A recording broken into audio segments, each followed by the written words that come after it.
Hi, everybody. CC and JT from the CC and JT Amateur Hour. That one's over there, CC. I'm the JT part of this fun, I think. Uh, Last time I checked. Usually we podcast through the CC and JT Amateur Hour, where production value goes to die, where we interview authors every other week.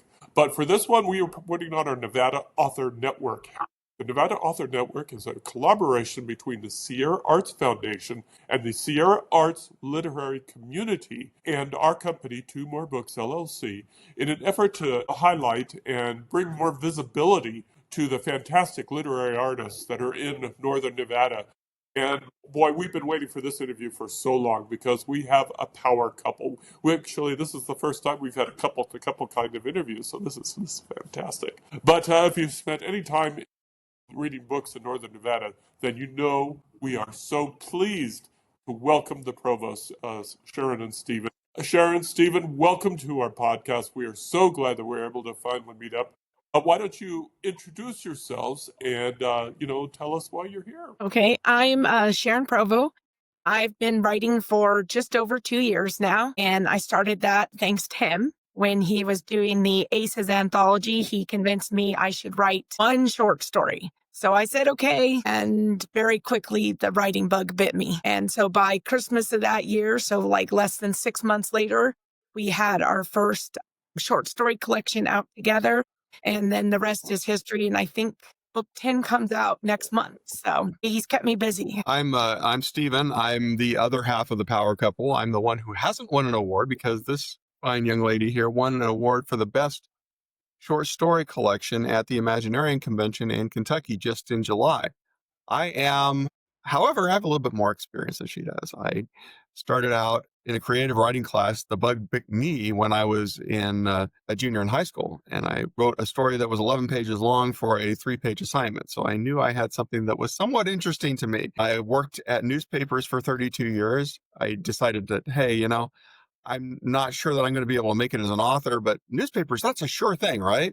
Well, it didn't turn out to be. For 32 years it was, but after those 32 years, the newspaper industry started to kind of go, woo. And so I became an author full time, which is what I wanted to be in the first place. Since then, I've put out on our publishing company, Dragon Crown Books, we've put out something like a little bit more than 60 books. I've also been published traditionally by an outside publisher. Linden Publishing in Fresno has 6 of my books out, and I just have a blast writing.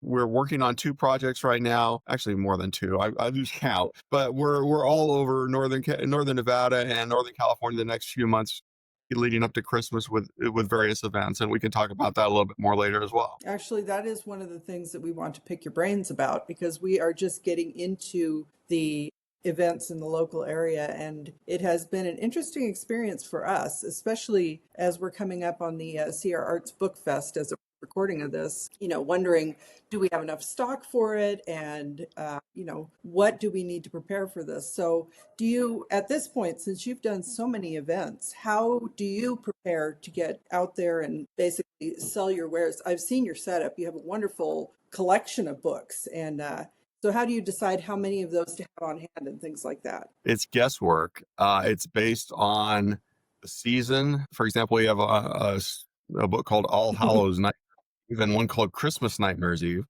that we are going to be ordering a few more copies for this season. Different events call for different kinds of books. Our fiction sells extremely well in Winnemucca, for example, and in Yerington, where we do county fairs. Nonfiction is sold better in Dayton and in Virginia City. So it just depends on the event. You kind of have to go through at least one circuit of events to get a feel for the different events that you're doing and how they play to different audiences. So it's really just kind of guesswork, and that's actually, as we've gotten more, we get better at guessing. Right. What's no, that's great to know, because I think we've done maybe 4 events. Well, the events we've done so far, we've only sold a handful of books at each. We did do the one Barnes and Noble book signing, which is obviously a different experience than going to something like a fair or a book, I guess, festival type of situation. So our experience, we haven't sold a lot. So we're hoping with the upcoming events going into the holiday season, that's going to pick up a little bit.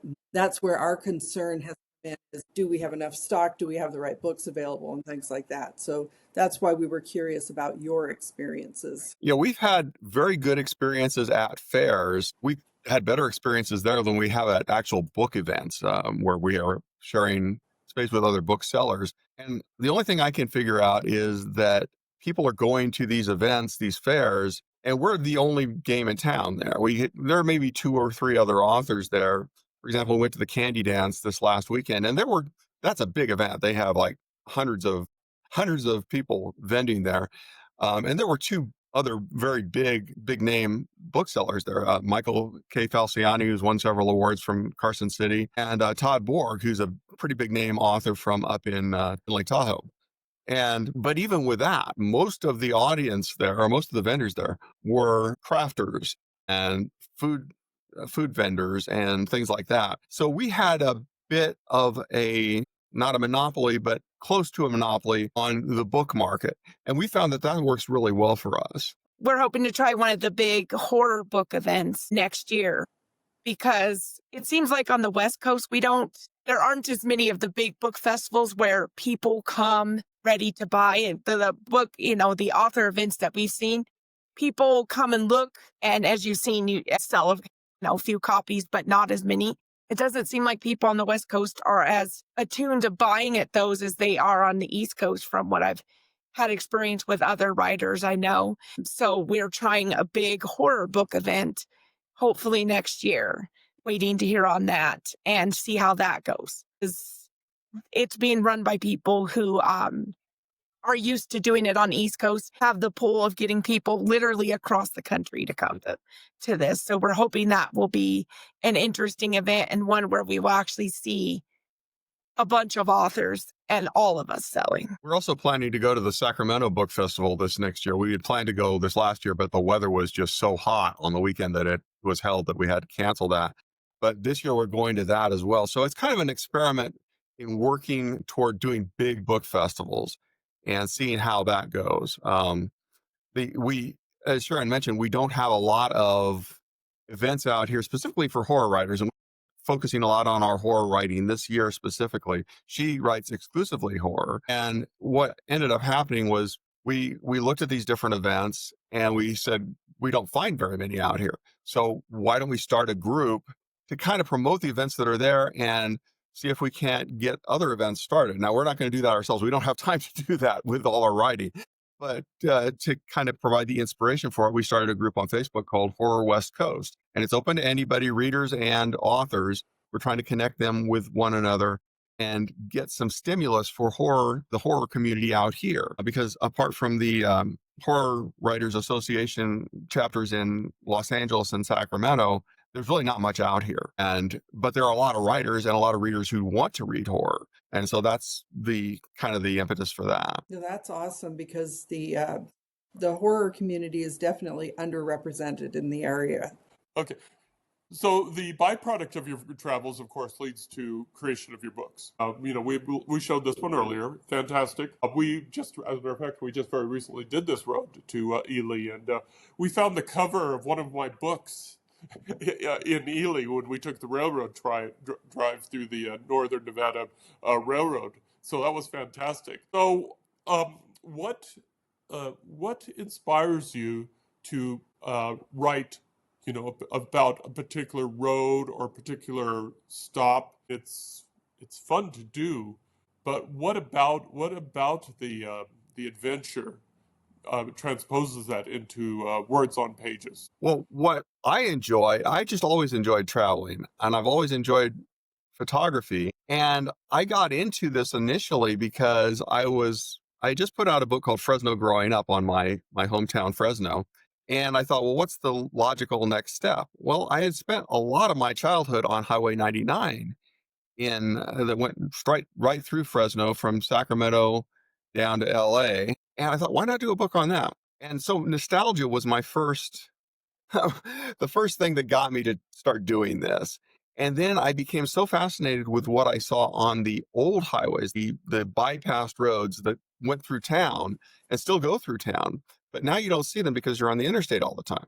And I got really fascinated with the idea that here is this time capsule of a 1920s gas station, a 1940s drive-in, a 1950s theater, a 1970s mall. And you can see all these things on one stretch of highway. But if you're on the interstate, you don't see any of it. So I became almost obsessed with going off the highway to see all this old stuff. The other thing is I love, and Sharon loves, old-fashioned stuff, broken down barns, things that haven't been kept up, but they're still there. And so we want to preserve these things. Several of the things that we've actually taken pictures of have unfortunately been lost since we took pictures of them.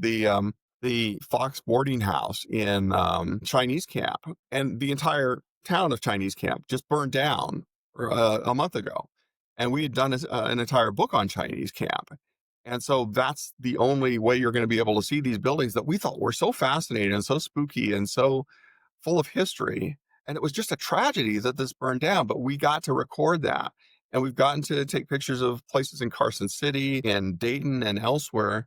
There's an old brothel down on Highway 95 that we took a picture of, and it is no longer there. It burned down as well. So it's kind of a fear of missing out almost, because we want to get this stuff while it's still there, and you never know when it's going to disappear. The Fox boarding house had been in Chinese Camp since 1865, and it survived all that time, but it just burned down. And it's on the cover of her book, Shadowsgate. She took a picture of it, and we ended up using it on that cover. And it's kind of crazy. It just barely sits off the highway. It's really not far off, but you drive right past it. People drive right past it all the time. It's only if they stop to go into that convenience store just up the road that they're, pulling back out again. They're slow enough that they even notice it. So we just wanted people to learn, take a little more time in life, see what's off the side of the road, because you're going to find stuff that's really quite interesting. Absolutely fascinating, because I grew up in the Central Valley and I am very familiar with Highway 99. I lived in mostly the Modesto block area. When I first drove a car, they took us from Turlock down to Merced. Very familiar with Highway 99. That's actually the first highway I drove on. So one of the things that really stands out to me that is different from highways in Nevada is that there are a lot more frontage roads off of Highway 99. So even though Highway 99 is really interstate, you get off of frontage roads and you get even closer to the things that you're talking about. It's awesome that you have actually been able to document these things that are now unfortunately lost to time. So that's actually a great point. I never really thought about especially this book that JT just showed. We kind of thought of it as a road trip book, but it's actually a moment in history too. And did that occur to you when you were writing the books, or is this just kind of a side effect of the process? I don't think it initially occurred to me when I was writing the book, but after the fact, I realized what was going on, because the book 99 was a nostalgia trip for me. And so when I wrote that book, I was aware that I was creating a time capsule of things that had happened in the past and preserving those things. What I didn't realize until later was that I was also preserving things as they are now that won't be there in the future, or may not be in there in the future. And that gave me more of a passion for it and more of a sense of urgency to do this. So since then, I've written a book on Highway 101 in California, and then we've written 5 other highway books specific to highways, in addition to 3 overall books of highways, 1 on highways of the South and 2 on the history of highways, America's First Highways and Yesterday's Highways. But then we've written 4 that touch on the state of Nevada, and then 1 that's in California exclusively. And one of the 2 that's in Nevada, which is 395, is also a lot in California.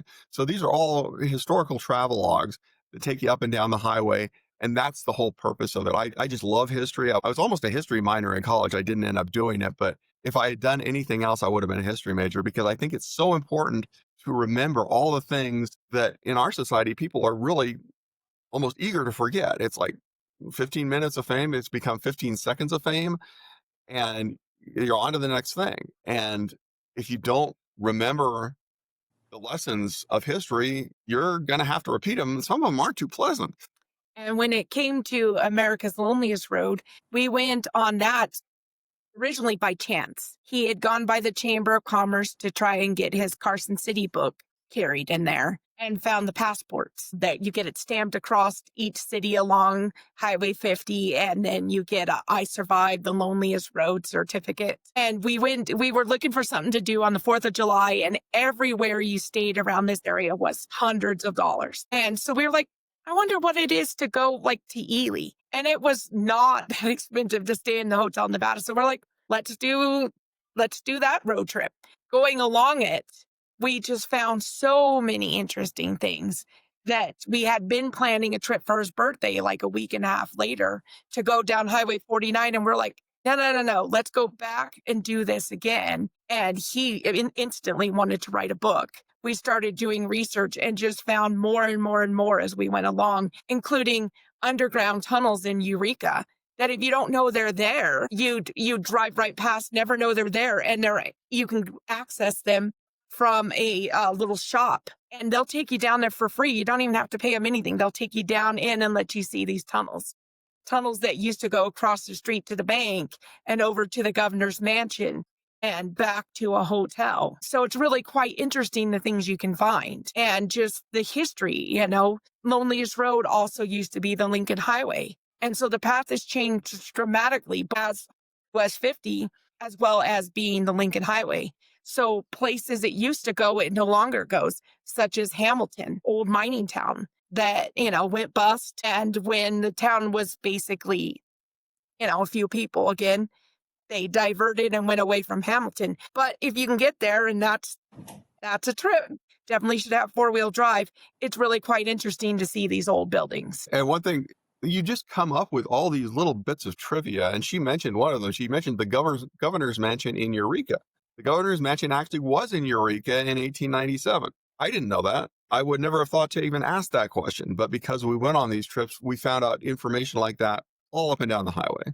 So since this is a writing podcast, let's talk about the one technical aspect which you guys deal with, which maybe not a lot of writing couples do. And that's the switch from fiction to nonfiction and back and forth. Because obviously you both are creators and you both read each other's works before they go out in the public. And I'm just curious about that switch in your brain. How does that switch work when you know that you're doing the nonfiction to fiction, go back? Is that ever a challenge for you when you are doing concurrent works, or just, somebody says, one of you says, here, read this, while that person is working on a completely different form of literature? Actually, it's seamless for me. I write, we go up and down the highway and we get ideas for stories, for fictional stories that end up becoming part of our collections or not, full novels for that matter. The two just work hand in hand with each other. She does research for me as we do the nonfiction stuff.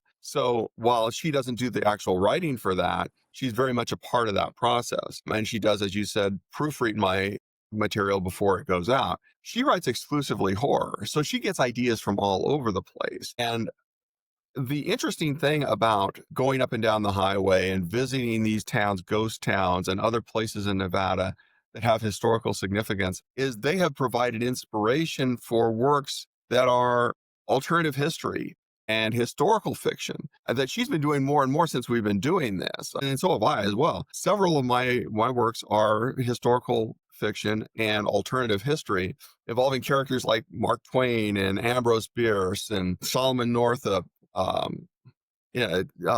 latest book, our collaboration Evermore, the latest novel, I should say, since we've put out others since then, but our latest novel was a collaboration, and she wrote 4 sections and I wrote 4 sections, and several of the people in the novel are actual historical figures. I used Mark Twain, I used Julia Boulette from here in Nevada, I also used Queen Guinevere, I used the vampire scare of the late 17th century as part of it. She used a flapper from the 1920s.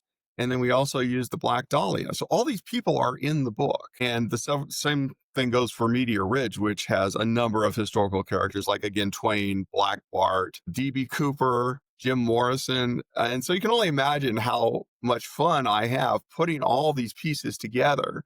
And we have when we do it together, putting all these pieces together of these different historical characters and bringing them together in very new and different and sometimes scary and I hope wonderful environment. And because we've done this from the start, it's all I've ever known is going back and forth between the two.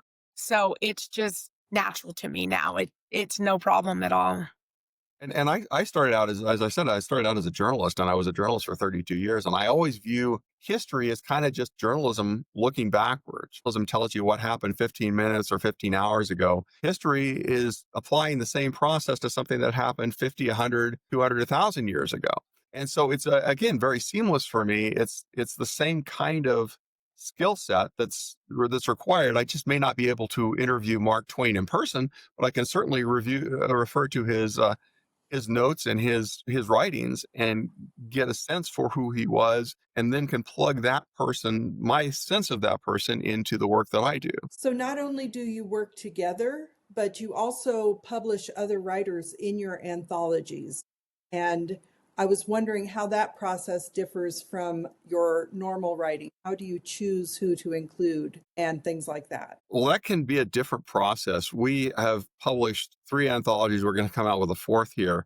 The first 2 are our ACES anthologies, and it depends on the purpose of the anthology. For us, the purpose of the ACES anthology was to get Nevada writers exposure, Northern Nevada writers specifically exposure. And so we opened that up to anyone who wanted to participate up until the time that the volume was full. And so it was basically, if you want to submit, we will accept you into our anthology. And that's kind of a different tack than most people take. There's a lot of anthologies that are invitation only. There are a lot that require submissions, but then, they sift through the submissions and choose the ones they like the best. The ACES anthology was different. It was like an open anthology. And then we've written these 2 anthologies, these horror anthologies coming through that are Nevada Nightmares Volume 1 and Volume 2. And we took a different approach for this project because there are a limited number of horror authors in Northern Nevada and in the Nevada area that we wanted to be sure that these people were actual horror writers. So we did an invitation type of thing. We knew people like Janice Oberdine has a paranormal investigative background and also writes fiction. Sandy Lene also is a paranormal investigator, and so is Jadine Solberg. We also know Megan Russ is a horror writer, and Barbara Arbogast had written some kind of a really impressive, I thought, work for the ACES anthology recently, and it was a fairy pirate type thing. And I thought, she's got quite an imagination. So we invited her. We invited Laura McGee, who was writing under Ellie Mage in this volume, because she had written a ghost story for the ACES anthology. And that's how we got wind of the fact that she would be possibly interested in doing something like that. We've worked with Rich Moreno, who is the former Nevada Magazine publisher and an award-winning author of more than 20 books of history here in Nevada, but has not written any or had not written any fiction until I approached him and said, would you like to be involved in the ACES anthology? And he was and did and enjoyed doing that. So I approached him again for the horror anthology, and lo and behold, he was interested in that as well. And I'm sure I'm leaving somebody out here. I don't want to leave anybody out that's in the anthology. Who am I leaving out? Michael Falciani. Michael Falciani is an award-winning author who had written things that touched on horror. And so we wanted him involved. Brown. And Bill Brown is another award-winning author, former anchor in Reno, who's written exclusively horror. And then Angela Laverghetta has been not writing horror, but she was kind of a late addition because we came across her podcast where she was doing all this historical stuff. And I thought, I wonder if she would like to apply that to a horror story. So we invited her as well. Because this anthology is not just horror, but Nevada-based horror. Exactly. Whether it's set in Nevada or based on some historical event or kind of a combination of the two, you had to bring both. So with her historical knowledge, we thought, let's see if she wants to try horror. And she went for it. It was awesome. We didn't forget anyone, did we? I don't know. We've got so many people in there. Grab it. Oh, yeah. Here we go. This is the first volume. Let's see. Oh, we also have historical figures like Sam and Dan DeQuille and Mark Twain. L.F. Falconer. Oh, L.F. Falconer. Yeah, she has 2 stories in this one. She has 2 stories in this book here, and they're both very good. They were previously published in other anthologies. This includes both previously published and entirely new stories. The second volume is going to be entirely new stories from contemporary authors, but of course the republished more republished works from people like Twain and DeQuille. That's so excellent. It's so excellent. God, I have about 50 more questions, but we're running out of time here. So before we let you go, tell us where we can find you on the internet and tell us where we can buy these fantastic books. We are on the internet at dragoncrownbooks.com, and we are also on Amazon. We will be this, well, I guess this will be after the podcast airs, but we're going to do a series of oddities markets, menagerie oddities markets. The next one's in Virginia City, and that's on October 11th, but we're also going to be in Nevada City, in California after that. And we're doing, I think, a dozen events going up to the end of the year, some crazy amount like that. You can find a lot of my historical books in local museums like the Nevada State Museum, Nevada Historical Society, the Railroad Museum in Ely, Rains Market in Eureka is one of the retailers that carries our books. And Luminary Books in Gardnerville carries both our fiction and nonfiction. And also, I should mention, we were in Sundance for quite a while, and unfortunately, Sundance closed down in Reno. We're in the Flag Store. What is the name of that bookstore? I always forget in Reno.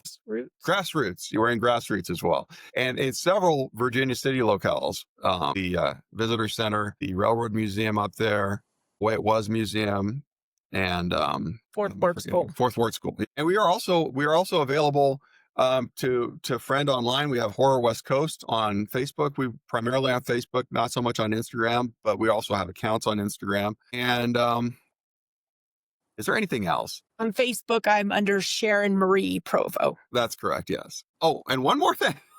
I neglected to mention that the Nevada Nightmare series also includes a book of our own. We started this out thinking we're going to write one book. Didn't think we had enough stories for it, so we started, we'll do an anthology. But then we ended up having more than enough stories. So not only do we have the anthology, but we have, one second, please, Nevada Nightmares Eve with the cemetery in Tonopah on the cover. And that has 9 original stories by Sharon and 9 more by yours truly. Okay, that's so excellent. Well, you guys are really busy and really prolific. And I have to repeat myself. You're kind of like our idols, because when we grow up, we want to have your level of productivity and your level of reach. And also, we want to be out in public as much as you. It's just we're just agog every time we open up Facebook or something, and like, oh my God, they're there, and it's okay. It's just incredible. So fantastic. And I have to say, it's been a true honor for the Nevada Author Network to have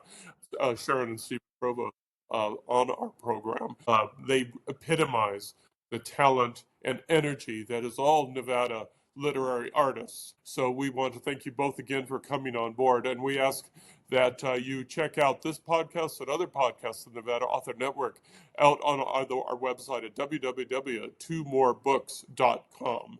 But until next time, for Sharon, Stephen, DC, and myself, thank you, everybody. Take care. Bye-bye. Bye. For having us on. Thank you.